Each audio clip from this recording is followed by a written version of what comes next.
Hello everyone, this is Divya Mohan. Welcome to polity पढ़ो। जैसा कि आपको पता है कि हमारे चैनल पे आय दृष्टि करंट अफेयर की जो पुस्तक है उसे कराया जा रहा है। उसी संबंध में मैं यहाँ उपस्थित हुआ हूँ कि मैं यहाँ खेल परिदृश्य को पूर्ण कराऊँ। लेकिन उससे पहले आपने यदि अभी तक चैनल को सब्सक्राइब और लाइक नहीं किया है तो ज़रूर से चैनल को लाइक और सब्सक्राइब करें, क्योंकि आने वाले समय में आपको ऐसी ही ढेर सारी वीडियोस मिलती रहेंगी। तो चलिए शुरू करते हैं। तो सबसे पहला जो खेल आता है वो है लॉन टेनिस। जैसा कि आपको पता होगा कि लॉन टेनिस में मुख्य रूप से 4 टूर्नामेंट्स होते हैं: Australian open, French open, Wimbledon and US open. और इन चारों टूर्नामेंट में कई प्रकार के मैचेस आयोजित किए जाते हैं, जैसे men's single, women's single, then men double, women's double, then mix double. हम इस खेल की बात करें तो जो मेंस सिंगल का जो टूर्नामेंट हुआ था उसमें नोवाक जोकोविच सारे टूर्नामेंट में छाए रहते, चाहे वो ऑस्ट्रेलियन ओपन हो, फ्रेंच ओपन हो, विमिल्डन हो या यूएस ओपन हो। चारों ही टूर्नामेंट का उन्होंने फाइनल खेला और जिसमें से वो 3 टूर्नामेंट जीते भी। ऑस्ट्रेलियन ओपन, फ्रेंच ओपन और यूएस ओपन, ये तीनों टूर्नामेंट वो जीते। विमिल्डन का उन्होंने फाइनल खेला, लेकिन वो उसे जीत नहीं सके और विमिल्डन में उन्हें कार्लोस एफ्रोज ने हराया था। ये इंपॉर्टेंट हो सकता है आपके लिए। कार्लोस एफ्रोज का नाम याद रखिएगा। स्पेन के खिलाड़ी हैं और ये इनके कैरियर का पहला पहला पहला विमिल्डन है, तो इनका नाम याद रखिएगा। चलिए आगे बढ़ते हैं। अब बात करते हैं वुमेन्स सिंगल की। वुमेन्स सिंगल में Australian open arena arena Belarus की जो है उन्होंने जीता। इसी के साथ अगर फ्रेंच ओपन की बात करें तो ईगा ईगा स्विटेक पोलैंड की, उन्होंने जीता। एंड अगर बात करें विमिल्टन तो मार्केटा वेंद्रोसोवा ने जीता, चेक गणराज्य की हैं, और उनके अपोजिट थी ओंस जेवियोर ट्यूनीशिया की। और यूएस ओपन की बात करें तो कोका गाफ ने जीता, जो कि अमेरिका के हैं, और इनके उनके अपोजिट थे एरिना एरिना साबलेका बेलारूस से हैं। लेकिन इन वुमेन सिंगल में जो मेरे हिसाब से जो मुझे लगता है दो इंपॉर्टेंट हो सकते हैं वो है Wimbledon and US open. Wimbledon में जो मार्केटा वेंद्रोसोवा थी, ये इंपॉर्टेंट इसलिए है क्योंकि ये इनका पहला ग्रैंड स्लैम था, तो इस वजह से इसे थोड़ा याद रखिएगा आप। ये इंपॉर्टेंट की कैटेगरी में मैं इसे मेंशन करता हूँ, हो सकता है आए। उसी के साथ कोका गाफ ये बहुत ही इसे भी याद रखिएगा, यूएस ओपन के हैं, क्योंकि इन्होंने बहुत ही कम उम्र में यूएस ओपन जीता है। ये मात्र अभी 19 साल के हैं, तो इनका नाम भी याद रखिएगा। कोका गाफ अमेरिका के हैं। चलिए आगे बढ़ते हैं। अब बात करते हैं मेंस डबल की बात करते हैं तो रिंकी हिचकाता और जेसन कुबलर दोनों ऑस्ट्रेलिया से हैं। इन्होंने ऑस्ट्रेलियन ओपन जीता। दोनों ही ऑस्ट्रेलिया से हैं और दोनों ने ही ऑस्ट्रेलियन ओपन को जीता। इसके बाद आता है फ्रेंच ओपन। इवान डोडिंग क्रोएशिया से हैं और ऑस्ट्रियन क्राजिसेक अमेरिका से हैं। इन्होंने फ्रेंच ओपन जीता। विमिल्डन जो है वो वेस्ले कुलहोप नीदरलैंड से और नील स्कूफ्सकी यूके से हैं, उन्होंने जीता। उसके बाद आता है यूएस ओपन। यूएस ओपन को राम राजीव एंड जो सेल्सबरी ने जीता, और इनके अपोजिट थे रोहन बोनप्पा और मैथ्यू एबडेन ऑस्ट्रेलिया के। इसको भी याद रखिएगा क्योंकि रोहन बोनप्पा हमारे जो टेनिस खिलाड़ी, भारत के जो टेनिस खिलाड़ी हैं, वो इनके अपोजिट थे, तो हो सकता है पूछ ले यूएस ओपन में मेंस डबल का खिताब किसने जीता। चलिए आगे बढ़ते हैं। अब बात करेंगे हम फीमेल डबल की बात करेंगे। फीमेल डबल में अगर हम बात करें फीमेल डबल में यदि हम बात करें ऑस्ट्रेलियन ओपन की, तो ऑस्ट्रेलियन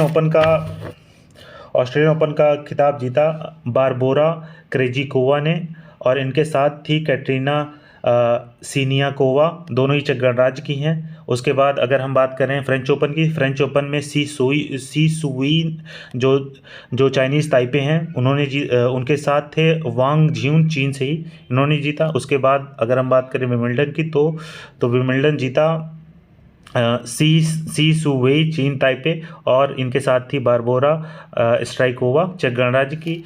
और अगर हम बात करें यूएस ओपन की, तो यूएस ओपन जीता गैब्रिएला डाइवोस्की ने, और जो कि कनाडा से हैं, और एरिन साउथक्लिफ ने, जो कि न्यूजीलैंड से हैं। ठीक है, आगे बात करते हैं मिक्स डबल की। मिक्स डबल में जो सबसे पहला टूर्नामेंट है ऑस्ट्रेलियन ओपन, जो कि एग्ज़ाम पॉइंट ऑफ व्यू से हमारे लिए भी इम्पोर्टेंट हो सकता है, क्योंकि ये सानिया मिर्ज़ा का लास्ट टूर्नामेंट था, और इसे जीता लुइसा स्टेफनी एंड राफेल मोटास ने, जो कि दोनों ब्राज़ील से हैं।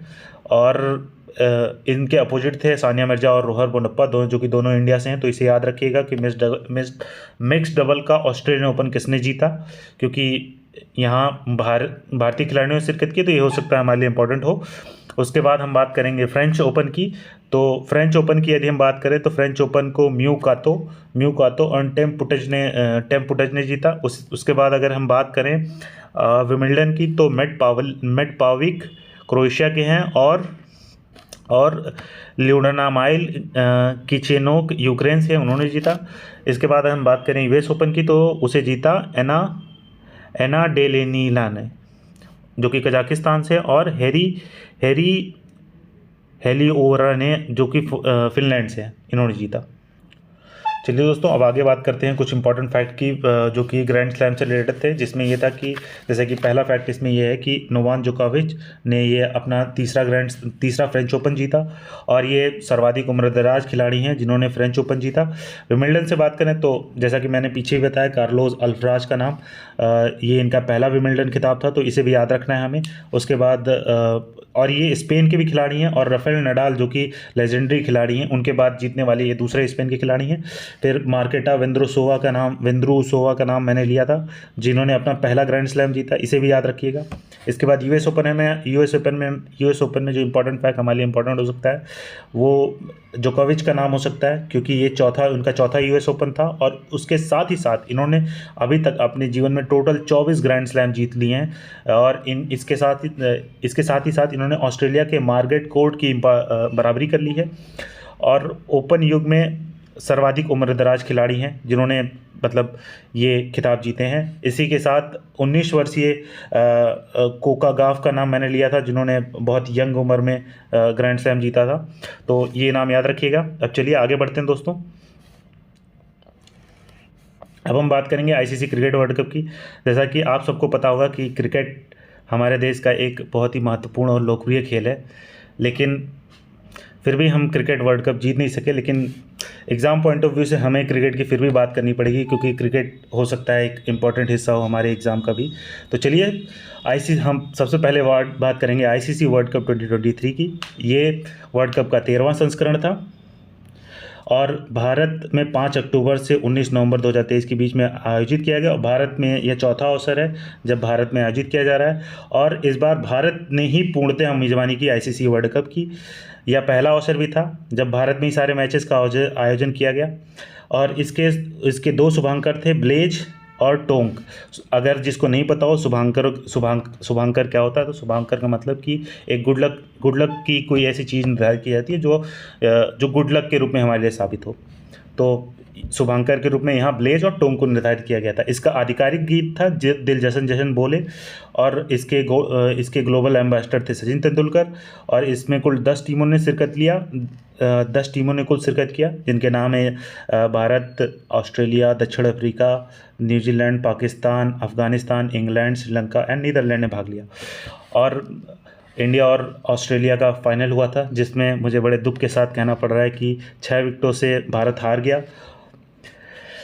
और इस एक दिवसीय फाइनल के जो प्लेयर ऑफ द मैच हुए वो थे ट्रेविस हेड। इन्होंने सेमीफाइनल में भी साउथ अफ्रीका के अगेंस्ट रन बनाए थे, और उसमें भी वो प्लेयर ऑफ द मैच हुए, दोनों ही में ही, यानी कि सेमीफाइनल और फाइनल में दोनों में ही ये प्लेयर ऑफ द मैच हुए। चलिए आगे बात करते हैं। इस वर्ल्ड कप की जो सबसे इम्पॉर्टेंट हाईलाइट रही कि विराट कोहली ने ओडीआई क्रिकेट में अपनी 50th सेंचुरी बनाई। ओडीआई वर्ल्ड कप में अपनी 50th सेंचुरी बनाई। चलिए आगे बढ़ते हैं। इस वर्ल्ड कप की एक जो अन्य महत्वपूर्ण बात यह है कि भारत ने श्रीलंका को मात्र 55 रनों पे आउट कर दिया, और भारत ने इस मैच को 302 रनों से जीता, तथा यह भारत की रनों के संदर्भ में सबसे बड़ी जीत है विश्व कप में। ठीक है, और जो एक one of the most interesting fact जो कि क्रिकेट फैटर्निटी में इसे अच्छा नहीं माना जा रहा था, लेकिन वो हुआ, वो है एंजेलो मैथ्यूज को टाइम्ड आउट दिया जाना। और ये पहले खिलाड़ी बन गए जो अंतर्राष्ट्रीय क्रिकेट में टाइम्ड आउट दिए गए। ठीक है, चलिए इस वर्ल्ड कप से संबंधित हम कुछ और फैक्ट्स की बात कर लेते हैं जो कि यहाँ दिया हुआ है। इसमें कुल 10 टीमों ने पार्टिसिपेट किया, जैसे मैंने आपको बताया। कुल 48 मैच हुए। पहला मैच डिफेंडिंग चैंपियंस और न्यूजीलैंड के बीच में, जो कि लास्ट ईयर की फाइनलिस्ट थी। जिस वर्ल्ड कप को इंग्लैंड ने जीता था। और इस वर्ल्ड कप में सर्वाधिक रन विराट कोहली ने बताए, सर्वाधिक विकेट मोहम्मद शमी ने लिए, और सर्वाधिक स्कोर जो था वो दक्षिण अफ्रीका ने बनाया था 428 रन 5 विकेट के नुकसान पर श्रीलंका के अगेंस्ट। ठीक है, और एक मैच में सर्वाधिक स्कोर 771 रन ऑस्ट्रेलिया बनाम न्यूजीलैंड, जो कि धर्मशाला में। चलिए अब आगे बात करते हैं हम कुछ और फैक्ट्स की। इस वर्ल्ड कप में रनों के लिहाज से अगर हम सबसे बड़ी जीत की बात करें तो ऑस्ट्रेलिया ने नीदरलैंड को हराया था 309 रनों से। और एक पारी में सबसे व्यक्तिगत स्कोर की बात करें, ग्लेन मैक्सवेल ने 201 रन जो कि वानखेड़े में बनाया था, और एक वन ऑफ द मोस्ट मैं क्या कहूँ सबसे यादगार इनिंगों में से एक थी। आगे हम बात करें, इस वर्ल्ड कप में सर्वाधिक शतक क्विंटन डिकॉक ने लगाए जिन्होंने अभी रिटायरमेंट भी दी है। उसके बाद सर्वाधिक अर्धशतक विराट कोहली ने लगाए, सर्वाधिक छक्के रोहित शर्मा ने लगाए, सर्वाधिक चौके विराट कोहली ने 68 चौके लगाए, और एक पारी में सर्वाधिक छक्के फ़खर जमान ने लगाए जो कि पाकिस्तान के हैं, और ये छक्के इन्होंने मारे थे एम चिन्नास्वामी बेंगलुरु में। इसके बाद सर्वाधिक चौकों की बात करें तो ग्लेन मैक्सवेल ने ऑस्ट्रेलिया के खिलाफ ग्लेन मैक्सवेल ने ऑस्ट्रेलिया की तरफ से एक पारी में सर्वाधिक चौके लगाए। और सर्वश्रेष्ठ गेंदबाजी आंकड़ा की बात करें तो मोहम्मद शमी का था 7 विकेट 57 रन दे करके। सर्वाधिक बार 5 विकेट इस वर्ल्ड कप में मोहम्मद शमी ने 3 बार लिए। और प्लेयर ऑफ द टूर्नामेंट की बात करें तो विराट कोहली हुए। गोल्डन बैट ये याद रखिएगा, इंपॉर्टेंट हो सकता है, विराट कोहली को मिला जिन्होंने 765 रन 765 रन बनाए। गोल्डन बॉल मोहम्मद शमी को मिला जिन्होंने इस पूरे टूर्नामेंट में 24 विकेट लिए।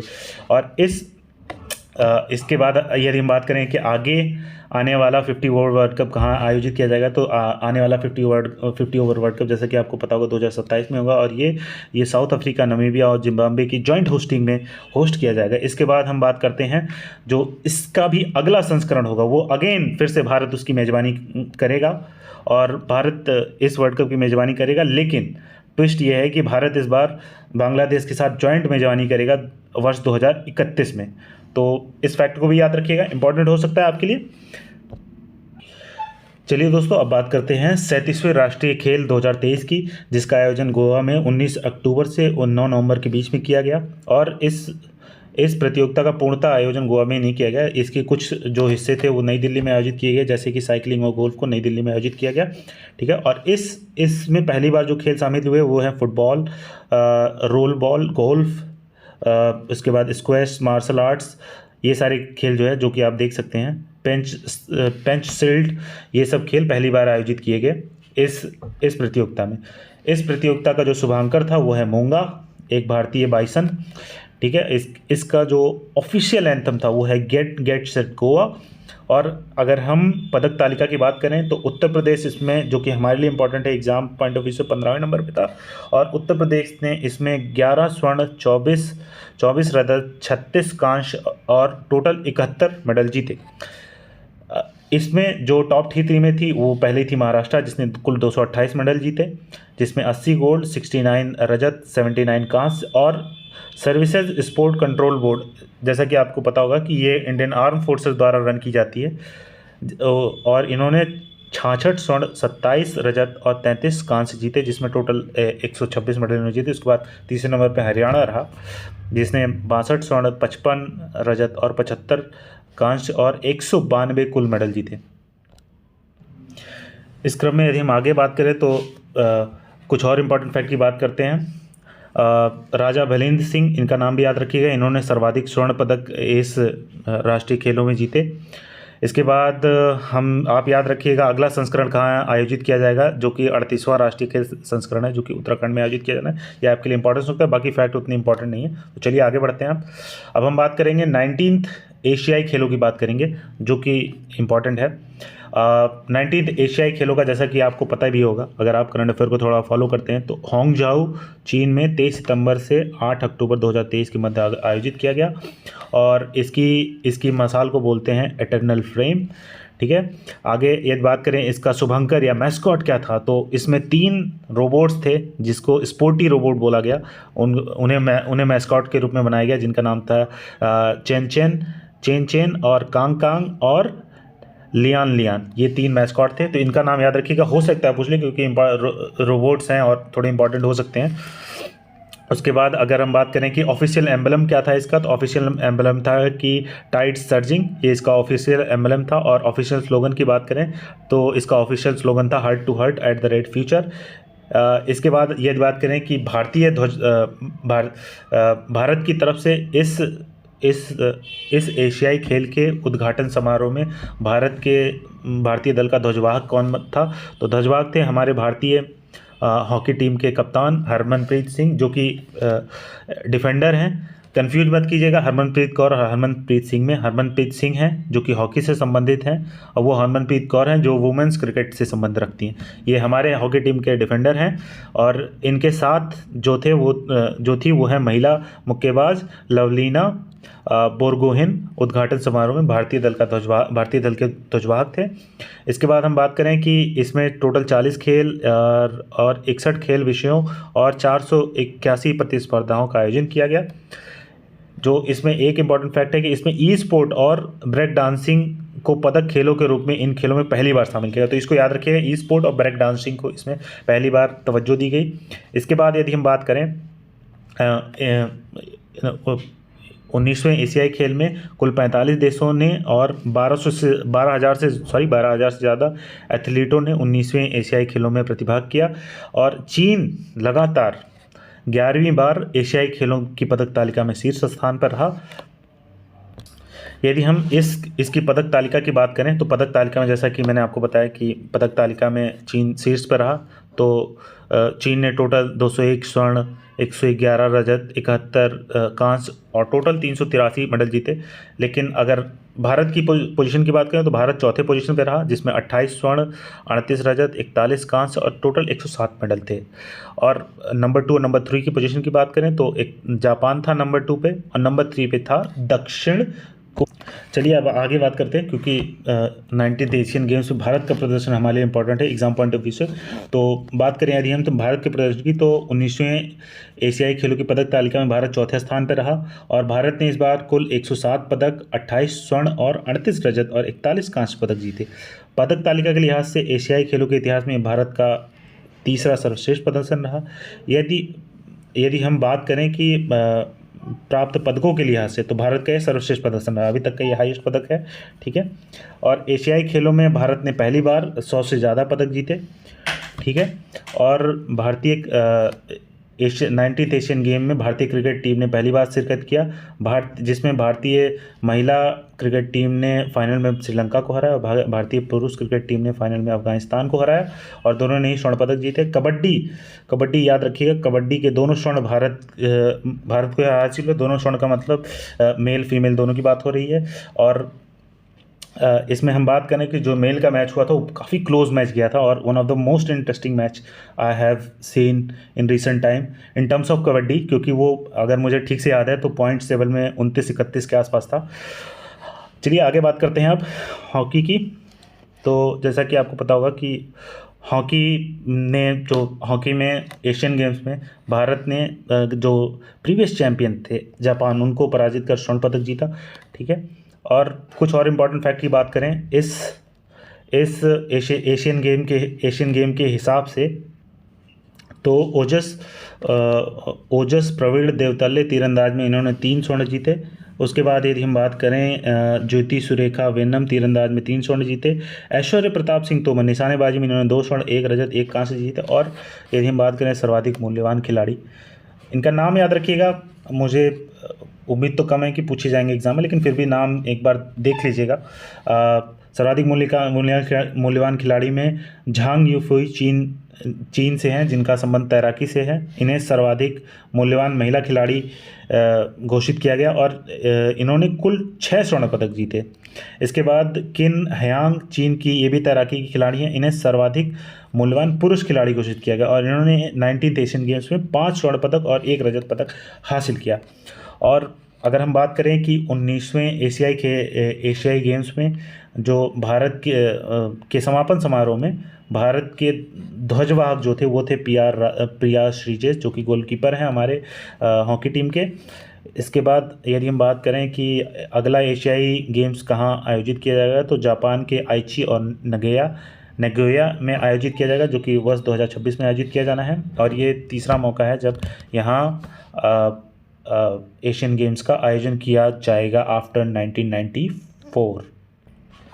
तो चलिए अब एशियाई खेलों के बाद अब हम बात करेंगे आईसीसी टेस्ट चैंपियनशिप, जो कि मैं एक टेस्ट को, जैसा कि मैं मानता हूं कि एक अल्टीमेट क्रिकेट गेम है और इससे बड़ा कोई गेम नहीं है।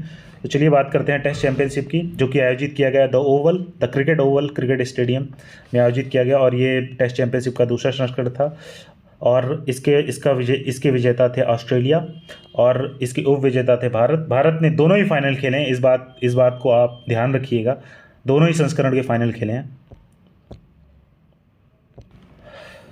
आगे यदि हम वर्ल्ड टेस्ट चैंपियनशिप में बात करें तो जो प्लेयर ऑफ द मैच थे वो ट्रेविस हेड हमारा पीछा नहीं छोड़ रहा है, वर्ल्ड कप में भी हमें धोया और यहाँ भी हमें धो के चला गया। ठीक है, इन्होंने 163 रन बनाए थे फर्स्ट इनिंग में, सेकंड इनिंग में 18 रन पे आउट हो गए।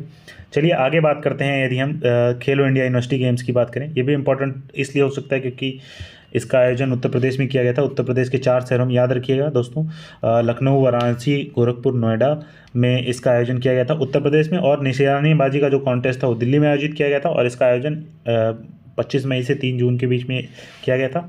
इंपॉर्टेंट हो सकता है, देख लीजिएगा, थोड़ा ध्यान रखिएगा। और इसका ये तीसरा संस्करण था।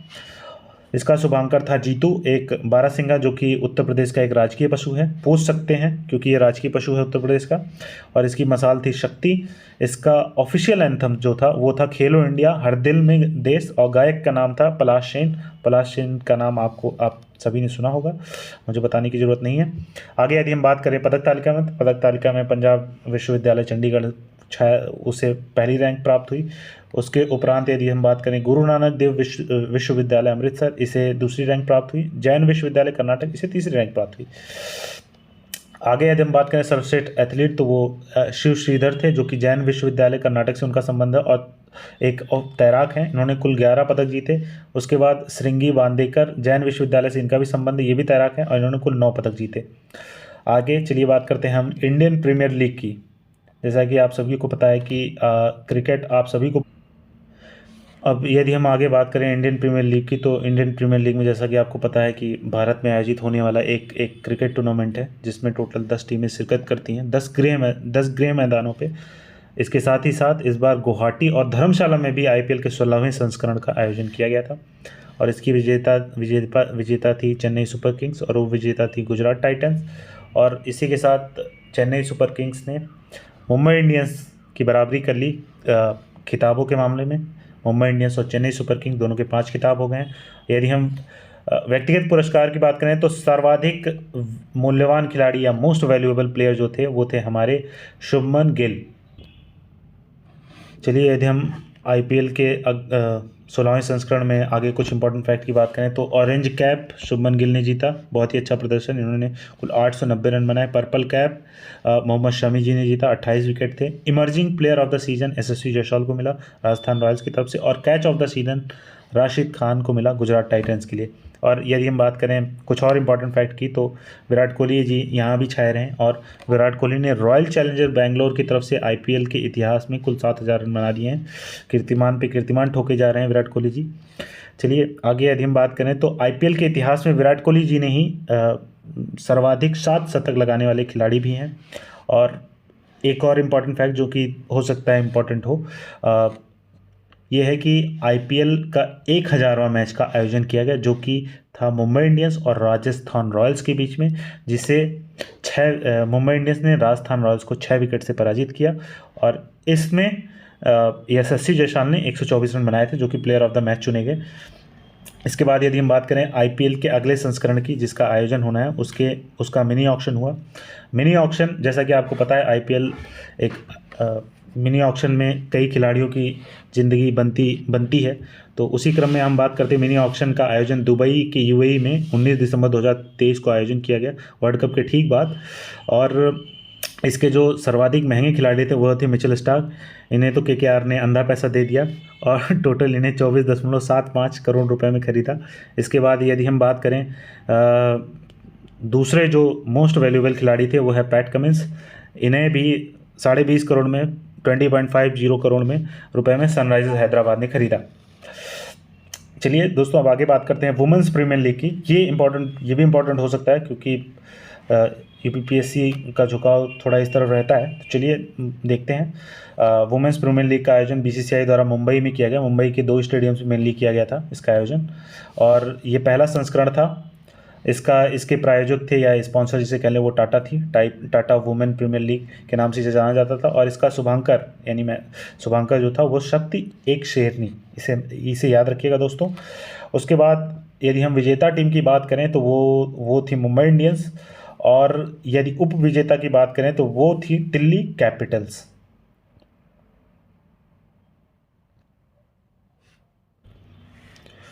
चलिए दोस्तों, आगे बात करते हैं। यदि वुमेन्स प्रीमियर लीग के व्यक्तिगत पुरस्कारों की बात करें तो सर्वाधिक मूल्यवान खिलाड़ी का पुरस्कार हेली मैथ्यूज को मिला। हेली मैथ्यूज एक वेस्ट इंडियन प्लेयर हैं और ये ऑलराउंडर के रूप में खेलती हैं, ठीक है। राइट हैंडेड बैट्समैन हैं और ऑफ ब्रेक बॉलिंग करती हैं।